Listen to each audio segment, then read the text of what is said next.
Hello, my name is Wilhelmina Harris, and I am taking Public Speaking 1101. I will be talking today about capital punishment and my beliefs on the topic, and why I believe it is wrong. I believe the United States procedures for capital punishment is not justified process of punishment. Capital punishment, also known as the death penalty, is defined as a legal process when a person is put to death by state as a punishment for a crime. According to deathpenaltyinfo.org, the first established death penalty laws date as far back as the 18th century BC in the Code of King Hammurabi of Babylon, which codified the death penalty for 25 different crimes. In many years to come, the death penalty was also seen in Athens, Greece, and in Rome, Italy, to punish defendants for crimes they had committed. In this time period, the procedure for capital punishment was that of crucifixion, drowning, beating to death, burning alive, and impalement. This practice spread to Britain. In 10th century AD, hanging was the usual form of capital punishment in Britain. Fast forwarding to the 1700s, the death penalty could be used for up to 222 crimes. According to deathpenaltyinfo.org, Britain influenced America's use of the death penalty way more than any other country. When European settlers came to the New World, they brought the practice of capital punishment with them. Over the years in America, the death penalty has evolved from hanging to electric chair and now lethal injection. According to thejusticelawcom, capital punishment is now used when a person is ordered to death sentence as punishment for capital crimes or capital offenses such as murder, rape, war crimes, sedition, genocide, drug trafficking, terrorism, treason, espionage, and other serious offenses.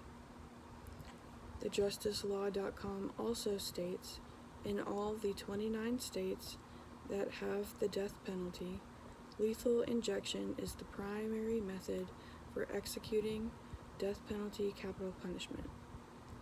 It was first used in Texas in the year 1982. However, secondary methods of execution such as electrocution, lethal gas, nitrogen hypoxia, and firing squads are authorized by a statute in 16 states of the USA. When looking towards the future and what might happen with capital punishment, many Americans are rethinking their views on whether it is morally correct.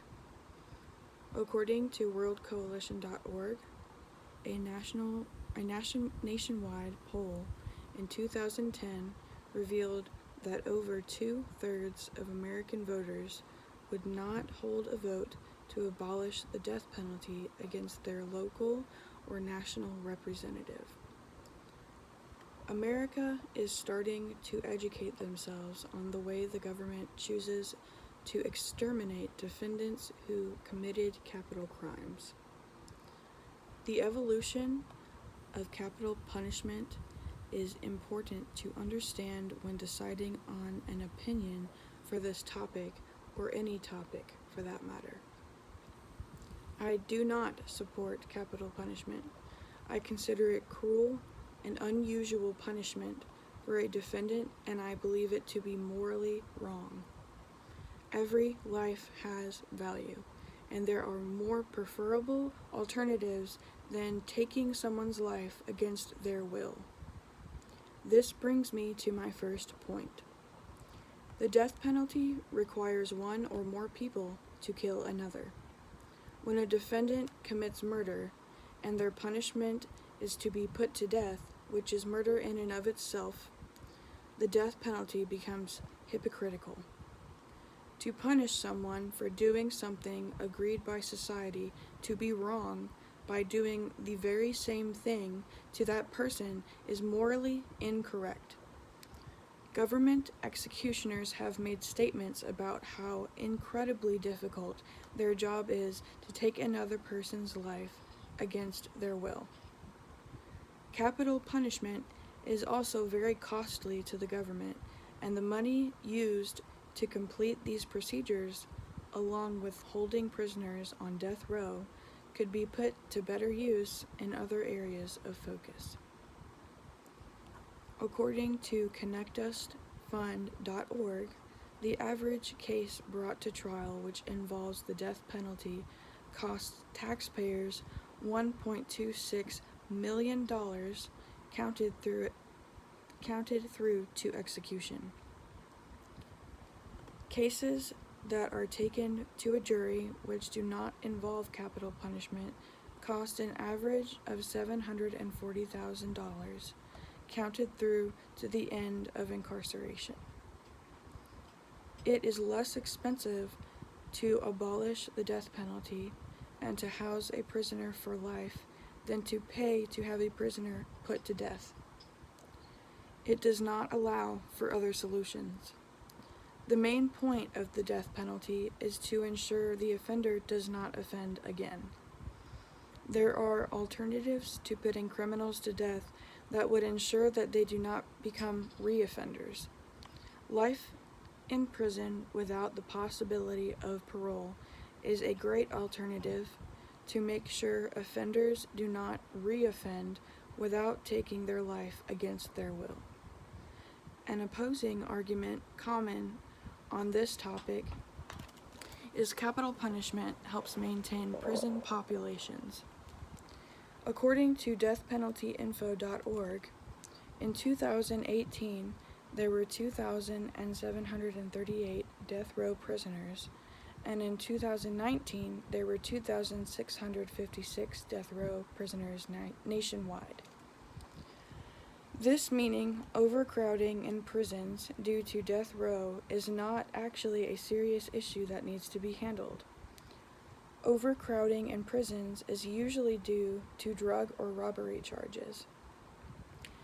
Another opposing argument common about this topic is the death penalty creates fear in people who are contemplating committing a crime the death penalty would be used for.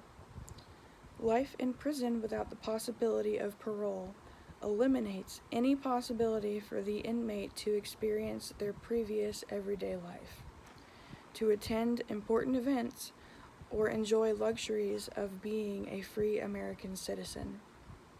Life in prison is also very dangerous, as many fights that sometimes end fatally occur regularly.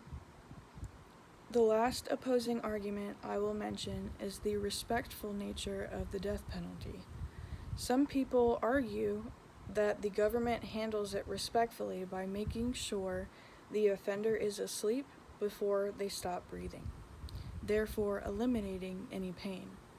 However, according to justicelaw.com, there are 16 out of the 29 states that allow capital punishment to administer secondary methods of execution, such as electrocution, lethal gas, nitrogen hypoxia, and firing squads are authorized by statute. With that being said, capital punishment is an important topic the citizens should be educating themselves about. Coming forth with an open mind and educating yourself makes all the difference. Capital punishment is wrong because it causes more problems than it fixes. When an inmate is put to death, the government and supporters of capital punishment are forcing another family to grieve the loss of a loved one. Remembering the offender has a mother and a father and a family who will miss them and grieve their death. Considering all forms of capital punishment and remembering it is not always lethal injection is important. Offenders do not always die peacefully in their sleep. The fear of spending the rest of their lives in prison is enough to deter people from committing these heinous crimes. They will lose all luxuries in life and are more often than not going to be involved or in close vicinity of violence. Thank you.